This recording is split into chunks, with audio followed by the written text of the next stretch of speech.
መጣሁበት ያው በሀና ጉዳይ ነው። የሀና ጉዳይ እንግዲህ የብዙ እህቶችን ህይወት እንግዲህ እያመሰቃቀለ እያወጣ ነው ማለት ነው። ምክንያቱም እንግዲህ ሀና ብቻ አይደለችም፣ እጅግ በጣም የሚያማምሩ ቆንጅዬዎች። እውነት ለመናገር እኔ ኢትዮጵያ በመሆን የራሱ በጣም ነው ያፈርኩት በእውነቱ ከሆነ ማለት ነው። ምክንያቱም የራሳችን የገንዘብ ዜጋዎቻችን እንግዲህ እንደዚህ ታደረጉን። ታዲያ የሌላ ሀገር ዜጋ ታዲያ አረቦች እኛን ቢመቱን ቢገሉን ቢደበድቡን ምን ይገርማል ጎበዝ።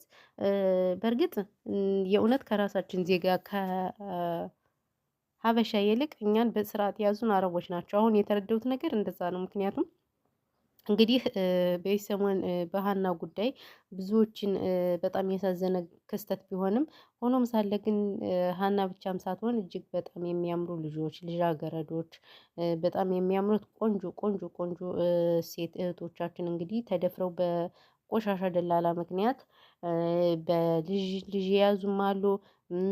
እንደገና ደግሞ ተደፍረውም ራሳቸውን የሳቱ አሉ።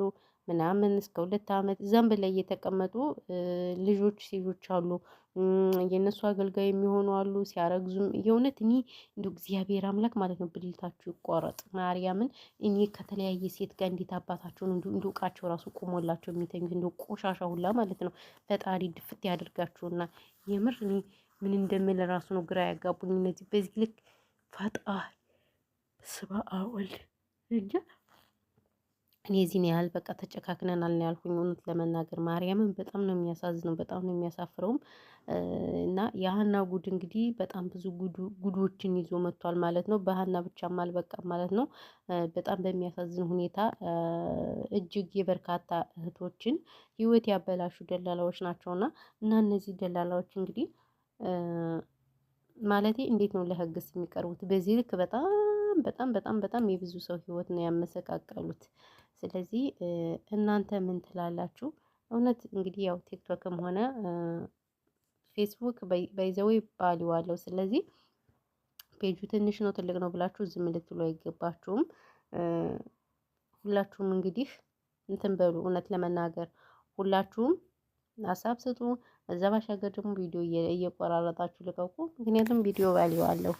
ባይ ዘ ዌይ ቪዲዮ ይቅርታ ወገን ወይ በስመ አብ ተኝቻለሁ። እንዴት ነው ዛሬ? ለነገሩ ብዙ እንቅልፌን አልተኛውም በነገራችን ላይ ማለት ነው።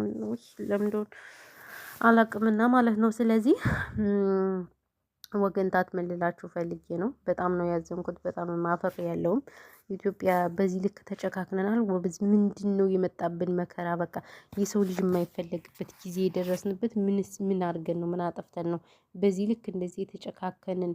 በገንዛ ዜጎቹ በዚህ ወይ እንግዲህ ይሄ ልጁ የሸዋ ልጅ ነው የሚባል ሴቶችም የሸዋ ሴቶች ናቸው የሚባሉና በዚህ ልክ እንደዚህ የተጨካከንበት ምክንያት ምንድን ነው? እኔ ምንም ሊገባኝ አልቻለም እውነት ለመናገር። በሰው ልጅ እንደዚህ መቀለድ፣ በሰው ልጅ መጫወት በየትኛው ሀገር የመጣ ቋንቋ ነው? እውነት በጣም ነው የሚያሳዝነው፣ በጣም ነው የሚያስፈራው። በዚህ ልክ እንደዚህ የሰው ልጅ እንደዚህ እነዚህን የመሰሳሰሉ ቆንጆ ቆንጆ ልጆች ሲያዩዋቸው የሚያማምሩ እንኳን ረበስ ማዕሞልድን እንጃ። እኔ ምንም ከምን ብዬ ራሱ እንደማወራ እኔ ግራ ገብቶኛል እውነት ለመናገር ማርያምን በጣም ነው ሳየው የደነገጥኩት። ነገር ግን አሁን እኔ የምላችሁ ነገር አሁን በስደት ያላችሁ እህቶች አላችሁ። በእርግጥ አይሰሙንም ቤተሰቦቻችን። ነገር ግን በቤት በባህር ራሱ ይምጡ ብላችሁ አታስቡ። እውነት ይምጡ ብላችሁ እህቶቻችሁን ወንድሞቻችሁን አታስቡ እግዚአብሔርን። ምክንያቱም እያያችሁት ነው።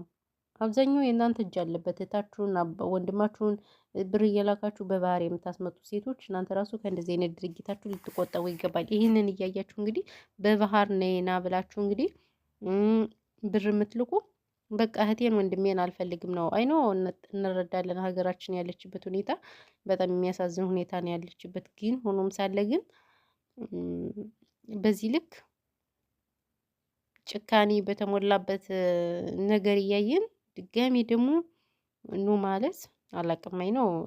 እንረዳለን ሁላችንም። ስለዚህ ይሄ ነገር እንትን ሊል ይገባል ማለት ነው። ስለዚህ ምን ልላችሁ ፈልጌ ነው ወገንታቶችዬ፣